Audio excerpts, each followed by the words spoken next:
Guys, welcome to my YouTube channel knowledge booster with me.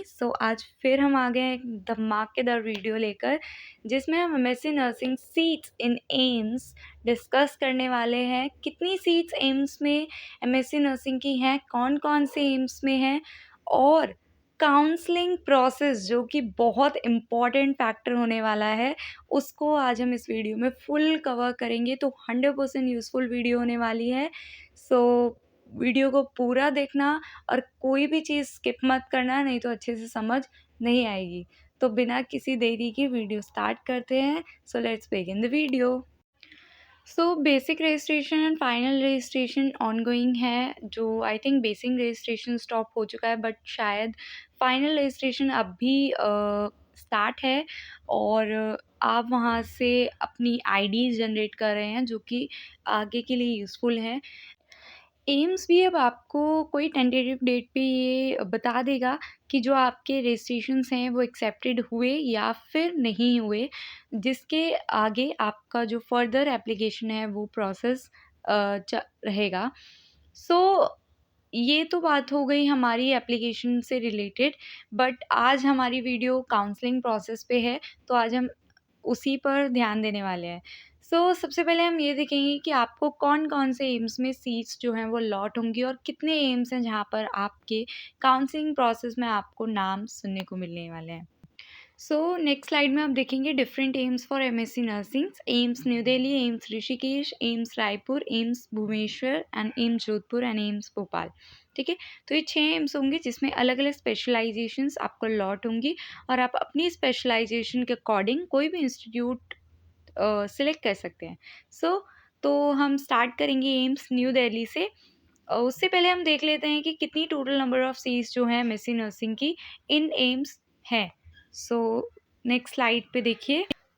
Total number of seats in all AIIMS equals to 124 seats. ठीक है, तो ये आपकी total number of seats होंगी जो सारे एम्स में मिलाकर होंगी। सबसे पहले हम डिस्कस करेंगे एम्स न्यू दिल्ली की seats. Total number of seats in AIIMS new Delhi equals to 28 seats. ठीक है, तो न्यू दिल्ली कंसिस्ट करता है 28 सीट्स को। अब हम एक फ़्लो चार्ट देखेंगे, जिस फ़्लो चार्ट में आप देख सकते हैं कि एक तरफ एमएससी नर्सिंग स्पेशलाइजेशन है, और एक तरफ आपको जनरल एससी एसटी ओबीसी की डिवाइडेशंस हैं सीट्स की। जैसे कि सबसे पहली स्पेशलाइजेशन हमारी है साइकेट्रिक, तो उसमें यहाँ पर दिया हुआ है कि जर्नल की 2 सीट्स हैं और ओबीसी की 1 सीट है। टोटल साइकेट्रिक की न्यू दिल्ली में 3 सीट्स हैं। ठीक है, तो इस तरह से ये आपको क्लियर कर देगा कि कौन से इंस्टीट्यूट में कौन-सी स्पेशलाइजेशन अवेलेबल है, और उस स्पेशलाइजेशन की कितनी सीट्स अवेलेबल हैं। तो इस फ्लो चार्ट में आप टोटल नंबर ऑफ़ सीट्स देखेंगे तो 22 सीट्स हैं।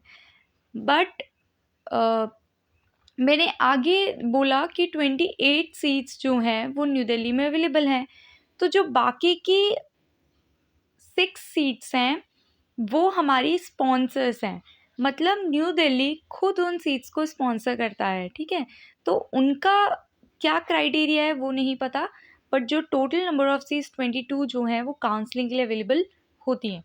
ठीक है, तो न्यू दिल्ली में आपकी कौन सी स्पेशलाइजेशंस हैं? Psychiatric, paediatric, critical, nephro, neuroscience, onco, cardiological. तो ये आपकी न्यू दिल्ली की सीट्स हो गई। अब इसमें सबसे इम्पॉर्टेंट क्या है समझने की ये बात है। मान लो कि आपका जो फेवरेट सब्जेक्ट है वो है साइकेट्रिक नर्सिंग। ठीक है, आपने देखा कि न्यू दिल्ली में साइकेट्रिक नर्सिंग की, और मैं जर्नल हूँ तो मेरी 2 सीट्स हैं। बट वहीं आपने एम्स जोधपुर देखा जहाँ पर साइकेट्रिक नर्सिंग की 10 सीट्स हैं। तो मेरा कहने का मतलब ये है कि आप एक अंदाज़ा लगा सकते हैं कि अगर आप न्यू दिल्ली एम्स को अपनी फर्स्ट प्रायोरिटी देंगे, तो हो सकता है कि यहाँ पर सीट्स आपको मिस हो जाए, जबकि अगर आप अपनी पहली प्रायोरिटी एम्स जोधपुर को देंगे तो वहाँ आपकी सीट्स हों। ठीक है, तो बहुत समझकर आपको आपकी चॉइसेस फिल करनी है, अपनी प्रायोरिटीज़ फिल करनी है। ठीक है, आप मैं बहुत सिंपल तरीके से काउंसलिंग प्रोसेस समझाती हूँ। देखिए, या तो आपकी प्रेफ़रेंस होनी चाहिए कोई इंस्टीट्यूट। ठीक है, बेसिकली मान लो कि मेरी प्रेफ़रेंस है कि मुझे तो सिर्फ़ न्यू दिल्ली एम्स में ही जाना है, बाकी एम्स में मुझे नहीं जाना, ठीक है? तो मेरी पहली प्रेफ़रेंस क्या है? कोई इंस्टीट्यूट है, ठीक है? तो मैं क्या करूँगी, जब मुझसे प्रायोरिटी पूछी जाएँगी, तो मैं एम्स न्यू दिल्ली में ही सारी स्पेशलाइज़ेशंस भर दूँगी। मेरा फर्स्ट प्रायोरिटी मैं भरूँगी साइकेट्रिक एम्स न्यू दिल्ली, फिर पीडियाट्रिक एम्स न्यू दिल्ली, फिर critical care AIIMS new Delhi. मतलब मेरी जो प्रायोरिटी रहेगी वो मेरी इंस्टीट्यूट प्रायोरिटी रहेगी, ना कि कोई स्पेशलाइज़ेशन। तो मेरा मानना ये है कि कोई भी स्पेशलाइज़ेशन मिल जाए, बट मुझे यही एम्स मिले, ठीक है? या तो आप ऐसे अपनी फीलिंग काउंसलिंग कर सकते हैं, या फिर आपकी प्रायोरिटी होगी स्पेशलाइज़ेशन, कि मुझे यही स्पेशलाइज़ेशन चाहिए, यही सब्जेक्ट चाहिए, या मुझे कोई भी एम्स मिल जाए। तो 2 तरीके से आप काउंसलिंग प्रोसेस को ले सकते हैं, या तो अकॉर्डिंग टू इंस्टीट्यूट लें या अकॉर्डिंग टू स्पेशलाइज़ेशन लें। या तो दूसरी तरीके से हम ये देख सकते हैं कि मेरा जो फ़ेवरेट है साइकेट्रिक, तो मुझे साइकेट्रिक में ही एमएससी करनी है। तो मैं क्या करूँगी, अपनी साइकेट्रिक प्रेफ़रेंस फर्स्ट रखूँगी और इंस्टीट्यूट में बदलती रहूँगी। फर्स्ट मेरी चॉइस रही psychiatric AIIMS new Delhi, second psychiatric AIIMS Bhopal, third psychiatric AIIMS Rishikesh. तो यहाँ पर मेरा फर्स्ट चॉइस क्या रहा है? स्पेशलाइज़ेशन। अब बहुत सारे ऐसे कैंडिडेट्स भी हैं जो ये बोलते हैं कि नहीं, मुझे तो अपना फ़ेवरेट इंस्टीट्यूट भी चाहिए और मुझे अपनी फ़ेवरेट स्पेशलाइज़ेशन भी चाहिए। तो उसके लिए आपको ये समझना होगा कि सीट्स जो हैं, वो कहाँ पर कितनी हैं और आप कौन-सी कैटेगरी से बिलॉन्ग करते हैं। तो वो पॉसिबल तभी है जब आपका रैंक जो है वो बहुत हायर हो, ठीक है? तो मुझे ऐसा लगता है कि आपको, मेरा सजेशन ये है कि अगर आप अपनी काउंसलिंग प्रोसेस की चॉइस रखते हैं, तो एज़ अ प्रेफ़रेंस आप अपनी स्पेशलाइज़ेशन को दीजिए, अपना फ़ेवरेट सब्जेक्ट लीजिए, क्योंकि मुझे ऐसा लगता है कि एम्स आर ऑल सेम। आप अपनी स्पेशलाइज़ेशन के अकॉर्डिंग ही कोई भी अपनी प्रेफ़रेंस रखिएगा, दैट माय सजेशन। बाकी आप अकॉर्डिंग टू इंस्टीट्यूट भी अपनी प्रेफ़रेंस रख सकते हैं। यहाँ पर सीट्स अवेलेबल हैं, जैसे जर्नल की सीट्स कितनी हैं, ये हैं। तो ये आप सबके फ्लो चार्ट्स मैं आगे वीडियो में डिस्कस करूँगी, तो सबके फ्लो चार्ट से आप अंदाज़ा लगा सकते हैं कि जो स्पेशलाइज़ेशन आपको चाहिए, वो स्पेशलाइज़ेशन में आपकी सीट्स कहाँ पर ज़्यादा हैं। तो हो सकता है कि उसको आप अपनी पहली प्रेफ़रेंस दें और बाकियों को अपनी दूसरी प्रेफ़रेंस दें। तो अभी से आपको बहुत क्लियर कट होकर चलना है कि आपको अपनी चॉइस क्या रखनी है। एक प्लेन पेपर लेना है और उस पर अपनी प्रेफ़रेंस लिस्ट बनानी है, ठीक है? जो आपको आगे काउंसलिंग प्रोसेस में बहुत हेल्प करने वाली है। लिटरली लिख लो, बहुत इम्पोर्टेंट होगा और ये काउंसलिंग प्रोसेस में बहुत हेल्प करने वाला है, ठीक है? तो ये तो कुछ फ्लो चार्ट था न्यू दिल्ली का। अब हम आगे बढ़ते हैं, तो अब हम नेक्स्ट देखते हैं। So total number of seats in AIIMS Rishikesh equals to 24 seats, जिसका फ्लो चार्ट आपको स्क्रीन पे शो हो चुका है। तो एम्स ऋषिकेश की जो स्पेशलाइजेशंस है वो medical, surgical, nursing, neuroscience, oncology, orthopaedic, OBG, paedia and psychiatric, इसकी स्पेशलाइजेशंस रहेंगी। एम्स न्यू दिल्ली में आपने एक नोटिस की चीज़ तो वो थी कि ओबीजी वहाँ पर स्पेशलाइजेशंस नहीं है, और कुछ ऐसी स्पेशलाइजेशन जो वहाँ थी वो एम्स ऋषिकेश में नहीं है। तो इस चीज़ से आपको अपना आइडिया भी करना है कि आपको मेनली किस एम्स में जाना चाहिए और कौन सा एम्स आपकी प्रेफ़रेंस एज़ अ स्पेशलाइज़ेशन होनी चाहिए, ठीक है? सो नेक्स्ट एम्स देखते हैं। So the next is total number of seats in AIIMS Jodhpur is equals to 33 seats, ठीक है? अब तक की सबसे ज़्यादा सीट्स जो हैं वो एम्स जोधपुर में आपको दिखेंगी। एम्स जोधपुर की जो स्पेशलाइजेशंस हैं वो हैं critical care nursing, oncology, neuroscience, nephro, urology, orthopaedic, paedia, OBG, community and psychiatric, और सबसे ज़्यादा स्पेशलाइजेशन भी, ये भी देख लो, ठीक है? तो एम्स जोधपुर में काफ़ी सीट्स भी हैं और काफ़ी स्पेशलाइजेशंस भी अवेलेबल हैं। तो यहाँ पर टोटल नंबर ऑफ सीट्स जो 26 हैं, बाकी की जो 7 सीट्स हैं मे बी वो स्पॉन्सर सीट्स हैं एम्स जोधपुर की, ठीक है? तो इस तरह से आप देख सकते हैं कि आपकी जो कैटेगरी है उसके हिसाब से आपको जो स्पेशलाइजेशन लेनी है उसकी सबसे ज़्यादा सीट्स किस एम्स में अवेलेबल होंगी, उसी हिसाब से आप अपनी चॉइस जो है, प्रेफरेंस जो है वो रखना। ठीक है, नेक्स्ट एम्स पे चलते हैं। सो नेक्स्ट है total number of seats in AIIMS Bhubaneswar 25 seats. ठीक है, इसका भी हम फ्लो चार्ट देखते हैं। सो एम्स भुवनेश्वर की जो स्पेशलाइजेशंस हैं वो हैं critical care nursing, neuroscience, onco, cardiovascular and thoracic nursing, paedia, OBG, community and psychiatric. Total 20 हैं। ऊपर की जो 5 सीट्स हैं वो आपकी स्पॉन्सर सीट्स हैं।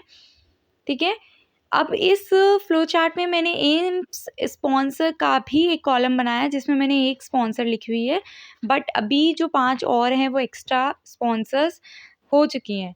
ठीक है, तो इससे आप कोई डाउट मत करना, अभी एम्स भुवनेश्वर में बढ़ चुकी हैं सीट्स 5 और। उसके बाद चलते हैं हम नेक्स्ट एम्स में। So next is total number of seats in AIIMS Raipur, जिसके अंदर सिर्फ 4 सीट्स अवेलेबल हैं और सबसे कम सीट्स अवेलेबल हैं क्योंकि यहाँ पर सिर्फ एक स्पेशलाइजेशन है, वो है साइकेट्रिक नर्सिंग। ठीक है, जिसके अंदर जनरल की, एससी की एक सीट्स हैं, टोटल 2 और 2 स्पॉन्सर सीट्स हैं, तो वो भी आप ही को मिलेंगी, ऑब्वियस सी बात है। वो हो सकता है, क्या होता है कि फर्स्ट काउंसलिंग में स्पॉन्सर सीट सामने नहीं आती है, बट आगे फर्दर काउंसलिंग में वो सीट्स भी कवर हो जाती हैं। ठीक है, तो आप सब 4 सीट्स ही लेकर चलना। लास्ट एम्स बचा है AIIMS Bhopal. So total seats AIIMS Bhopal it's 10 seats. मैंने इसका फ्लो चार्ट यहाँ पर मेंशन नहीं किया है क्योंकि I am not sure about it, so इसलिए यहाँ पर मेंशन नहीं है, बट टोटल 10 है, ये चीज़ आप ध्यान में रखना। तो ये हमारी 124 सीट्स का जो डिवाइडेशन है 6 एम्स में, वो इस तरह से है। ठीक है, अब हम देखेंगे काउंसलिंग प्रोसेस के types. Reminder, don't forget to like, comment, share and subscribe. So coming back to the point, counselling process 2 types के हैं, ऑनलाइन एंड ऑफलाइन। सिंपल अगर ऑफलाइन मोड होता है, ऑफलाइन मोड में क्या है कि आपको जाना है, वहाँ सारे स्टूडेंट्स जो हैं वो प्रेजेंट रहेंगे और रैंक के हिसाब से आपका जब नंबर आएगा तो आप जाएंगे, तो जो एग्ज़ामिनर है या जो भी कंट्रोलर है वहाँ पर, वो आपको एम्स जो बचे हुए हैं अवेलेबल हैं और जो आपकी सीट्स हैं वो अवेलेबल हैं, वो सारी आपको दिखा देंगे, और जिसमें से आपको कोई भी चॉइस करनी है तो वो आप वेरी सिंपल, आपके मन में कोई ना कोई चॉइस होती है तो आप उससे अपनी चॉइस जो है वो सिलेक्ट कर सकते हैं। ये होता है ऑफलाइन मोड, जहाँ पर आप फिज़िकली प्रेजेंट होते हैं और ये बेसिकली रैंक पे डिपेंड करके होता है। बट अगर हम ऑनलाइन मोड की बात करें तो यहाँ पर बहुत दिक्कत होती है कि आप कौन सी चॉइस ले रहे हैं और कैसे ले रहे हैं। तो ऑनलाइन मोड में, जैसे कि मैं पहले भी वीडियो में बता चुकी हूँ, या तो आप अपनी choice according to institute select करें या फिर अकॉर्डिंग टू स्पेशलाइजेशन सिलेक्ट करें, जिससे आपके मन में एक पहले भी मैंने बोला है वीडियो में कि एक ब्लैंक पेपर पे आप अपनी चॉइसेस लिख लें, क्योंकि अगर ऑनलाइन मोड होता है तो आपको एक फॉर्म आएगा जिसमें आपको अपनी चॉइसेस जो हैं वो फिलअप करनी है, जिसमें या तो आपको अकॉर्डिंग टू इंस्टीट्यूट फिलअप करनी होंगी या फिर स्पेशलाइजेशन फिलअप करनी होंगी। तो ये चॉइस आपको पहले ही बनाकर चलनी है कि आपकी क्या स्पेशलाइजेशंस या इंस्टीट्यूट्स हैं। अगर आप दोनों को मिक्स करके भी अपनी चॉइस का प्लान बनाना चाहते हैं तो वो भी आप एज अ प्रेफरेंस बना सकते हैं। अब यहाँ पर सबसे मेन चीज़ होती है कि मान लो कि एज एग्जाम्पल कोई कैंडिडेट है जिसको साइकेट्रिक स्पेशलाइजेशन चाहिए, उसने ये नहीं बोला कि मुझे कोई भी इंस्टीट्यूट चाहिए, मुझे सिर्फ साइकेट्रिक की स्पेशलाइजेशन चाहिए।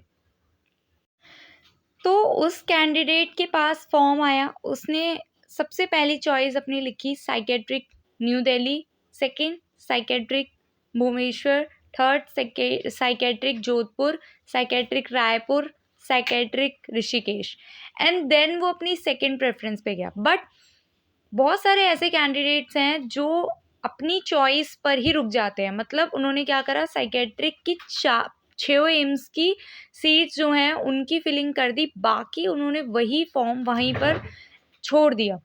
ये गलती आप में से किसी को भी नहीं करनी है। अपनी फिलिंग जो चॉइस फिलिंग फॉर्म है उसे स्टार्ट अपनी प्रायोरिटी से करना, बट एंड अपनी लीस्ट प्रायोरिटी पर करना।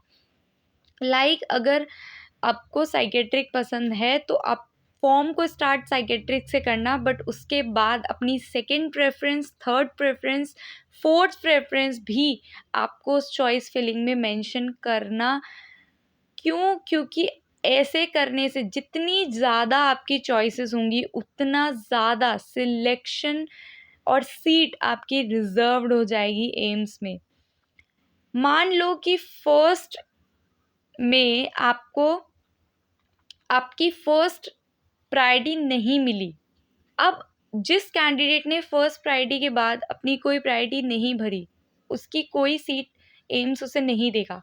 बट मान लो कि दूसरा कैंडिडेट है जिसने साइकेट्रिक की सीट्स अपनी फर्स्ट प्रायोरिटी रखी, बट उसने सेकेंड प्रायोरिटी ओबीजी की रखी, तो कहीं ना कहीं एम्स उसको ओबीजी की सीट्स ऑफर कर देगा अगर उनके पास अवेलेबल होगी तो। नहीं तो उनकी थर्ड चॉइस जो वो रखेगा कोई भी कम्युनिटी, तो वो उसको ऑफर हो जाएंगी।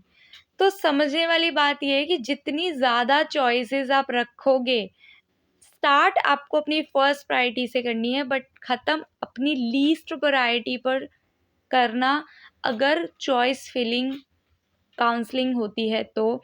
इससे आपकी जो सीट है वो रिजर्व्ड हो जाएगी। ठीक है, तो ये चीज़ आपको ध्यान में रखनी है और बहुत ध्यान से आपको जो काउंसलिंग का वो है भरना है। मेरा सजेशन यही है कि सबसे ज़्यादा फिलिंग भरना, जो सब्जेक्ट जो इंस्टीट्यूट नहीं भी पसंद वहाँ की भी फिलिंग भर देना। इससे आपकी जो सीट है वो रिजर्व्ड हो जाएगी और 100% आपको सीट ऑफ़र होगी होगी। या वो फर्स्ट काउंसलिंग में हो, सेकंड में हो या फर्दर कोई काउंसलिंग होगी तो आपको वो सीट ऑफ़र हो सकती है। ठीक है, तो ये गलती बिल्कुल मत करना कि अपनी-अपनी स्पेशलाइज़ेशन भरी और फॉर्म वहाँ पर छोड़ दिया, नहीं। आपको बहुत सारी स्पेशलाइज़ेशंस भरनी है। ये चीज़ अगर आप ऑनलाइन में ध्यान रखोगे तो कहीं भी सीट आपसे नहीं जा रही है। सो इस तरह से जो काउंसलिंग प्रोसेस है वो ऑनलाइन और ऑफलाइन मोड में होता है। ठीक है, अगर फिर भी कोई डाउट है तो आप कमेंट बॉक्स में कमेंट करके पूछ सकते हैं। मैं जल्दी से जल्दी आपको कोशिश करूँगी मैं रिप्लाई कर पाऊँ और जो आप भी आपका डाउट है उसको जल्दी से जल्दी क्लियर कर पाऊँ। सो ये था हमारा काउंसलिंग से रिलेटेड वीडियो। बट इस वीडियो में मैं एक टॉपिक और कवर करना चाहूँगी जो कि रिलेटेड होगा स्टाइपेंड से। ठीक है, अब हम लास्ट टॉपिक जो इस वीडियो में डिस्कस करने वाले हैं वो है स्टाइपेंड। ठीक है, बहुत सारे कैंडिडेट्स पूछते हैं कि स्टाइपेंड का क्या रोल है। स्टाइपेंड का बेसिक सा रोल है, एम्स दिल्ली जो है वो आपको स्टाइपेंड नहीं देगी। ठीक है, अगर आप वहाँ से एमएससी नर्सिंग दे करते हैं, बाकी की जो फैकल्टी हैं, फैसिलिटीज़ हैं, वो आपको वहाँ पर गिवन होंगी। हॉस्टल हो गई, मेस हो गई या बाकी other facilities, but stipend AIIMS Delhi आपको गिवन नहीं करेगी। बाकी के जो एम्स हैं, AIIMS Jodhpur, AIIMS Rishikesh, AIIMS Raipur, ये आपको स्टाइपेंड देंगे। अब स्टाइपेंड कितना होगा? वो होगा आपका 15,000 से 20,000 के बीच का। ठीक है, ये स्टाइपेंड आपको मिलेगा।